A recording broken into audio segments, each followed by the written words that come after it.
어떤 사람들이 나한테 비난을 해요. 인간관계에서 뭔가 좀 어긋나는 부분이 있어요. 그러면 화가 나죠. 비난의 진흙탕을 만났어요. 화가 안 나는 법이 있을까요? 예, 있습니다. 안녕하세요. 여러분들의 멘탈 강화를 돕는 멘탈 헬퍼 강사 김영일입니다. 살다 보면 제일 어려운 것 중에 하나가 바로 인간관계가 아닌가 싶어요. 그래서 많은 분들이 힘들어 하시고 그것 때문에 심지어 우울하거나 불안하신 분들도 주변에서 종종 보게 되는데요. 저도 그럴 때가 있고요. 특별히 그런 분들이 이 영상을 끝까지 보신다면은 인간관계에서 오는 어려움과 마음의 상처들이 정말 이제는 아무것도 아니었구나 라고 느끼게 되실 거라고 확신합니다. 사회생활에서 피할 수 없는 것이 인간관계입니다. 아이러니하게도 인간관계가 좋은 사람일수록 행복하다는 것은 이미 과학적으로 심리학적으로 수많은 연구를 통해 입증된 연구 결과이자 팩트입니다.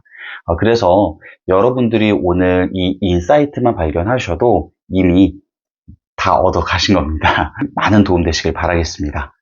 룰루랄라 길을 가고 있어요. 길을 가다가 갑자기 진흙탕에 다리가 푹 하고 빠졌습니다. 그런데 화가 많이 나는 사람이 있고 화가 덜 나는 사람이 있어요. 화가 많이 나는 사람은 재밌는 게 뭔 줄 아세요? 이 사람이 진흙탕에서 발을 뺄까요? 안 뺄까요? 발을 넣어놓고 화를 계속 내고 있는 거예요. 기리기리 이렇게 날뛰고 있는 거예요. 그러니까 나에 대해서 또 이 세상에 대해서 내가 이 진흙탕은 또 왜 있는 거야 이런 온갖 원망을 하는 거죠. 진흙탕에서 발을 빼냐고요? 안 뺀다고요. 근데 화가 덜 나는 사람은 어때요? 가다가 진흙탕에 발이 빠졌어. 기분이 나쁘죠. 하지만 아이쿠 하면서 그 진흙탕에서 발을 얼른 빼요. 그리고 자기가 해야 될 일을 해요. 휴지를 꺼내서 털거나 아니면 어떤 이제 조치를 취하거나 그리고 어떤 나에 대한 비난, 세상에 대한 비난 이런 거 없어요. 그냥 그럴 수도 있는 일 그렇게 생각을 하는 거예요. 그러면 누가 이 사태를 더 빨리 해결을 할까요? 당연히 화를 덜 내는 사람이겠죠. 그러니까 화를 적게 덜 냈기 때문에 해결이 되는 게 아니라 이거는 화를 안 내야 해결된다는 거예요. 그러니까 반응을 하는 게 아니라 그 상황에서 대응을 하면 되는 거예요. 모든 화와 분노는 진짜 쓸데없는 겁니다. 내가 상황에 반응하고 영향을 받아버리는 게 바로 화로서 반응을 하는 겁니다. 그래서 여러분 인간관계에서도 내가 진흙탕을 만났다. 그러면 거기에서 내가 반응을 하는 게 아니라 대응을 하셔야 됩니다. 그냥 아예 이걸 철칙으로 삼으세요. 분노는 내 삶에서 단 1%도 도움이 안 된다. 여러분들이 진흙탕에 발이 빠지는 이런 상황들이 많이 있을 겁니다. 그런 상황 속에서 첫 번째로 말씀을 드리고 싶은 거는 그럴 수도 있구나 하고 내가 해야 될 일을 해야 합니다. 마이 웨이라고 그러죠. 그러니까 내 길을 가는 겁니다. 개가 짖어도 기차는 갑니다. 멈출 필요가 없는 거예요. 화를 낼 필요가 없는 거예요. 그런 상황들이 올 때 정말 두 가지 중요한 방법을 여러분들께 좀 인사이트를 드릴게요. 첫 번째는 상황 객관화입니다. 그러니까 why me?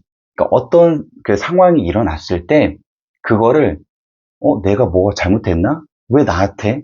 이렇게 받아들이는 것이 아니라 what happened? So what?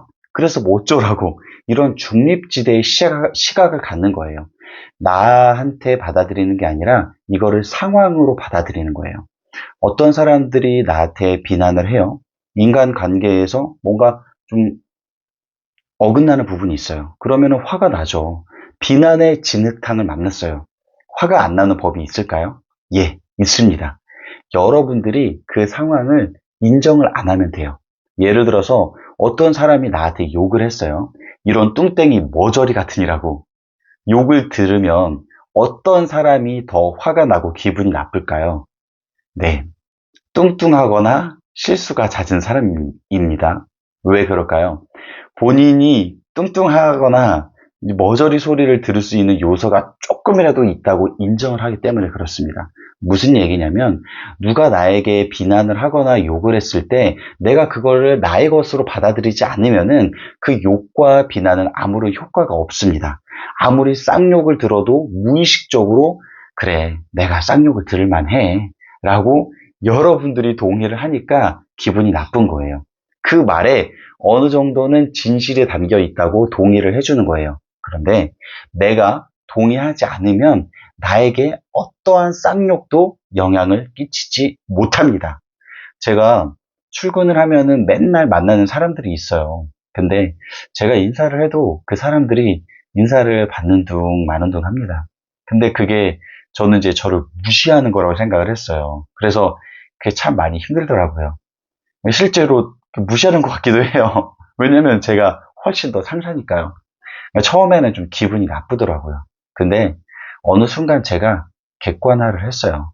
Why me? 왜 나한테? 날 무시하나? 근데 그게 아니라 so what? 그래서 뭐?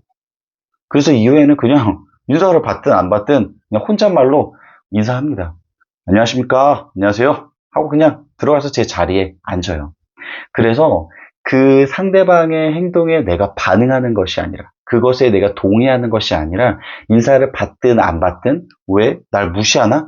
이게 아니라 so what? 그냥 나는 내 갈 길을 간다. 나는 그냥 내 삶의 패턴과 내 행동대로 그냥 간다. 저 사람은 저 사람 갈 길을 가네. 그게 끝이에요. 화낼 필요가 없더라고요. 그러니까 자기 객관화를 하세요. 감정, 생각, 행동에 대해 객관적인 시각으로 바라보는 것이죠. 그러니까 자신을 다른 사람의 입장에서 바라보는 것처럼 자기 자신을 그렇게 객관화가 된 사람은 마음의 상처를 더 쉽게 이해하고 극복을 할 수가 있습니다. 내가 뭘 잘못했나? 어떤 상황이 일어날 때마다 why me, why me 이러는 사람은 그 상황 속에서 계속 자신의 입장에서 벗어날 수가 없는 거예요. 근데 마치 남의 이야기를 하는 것처럼 상황을 바라보게 되면은 진짜 큰 도움이 됩니다. Why me가 아니라 so what. 이렇게만 해도 여러분의 관계에서 오는 어려움들에서 많이 자유하게 되실 겁니다.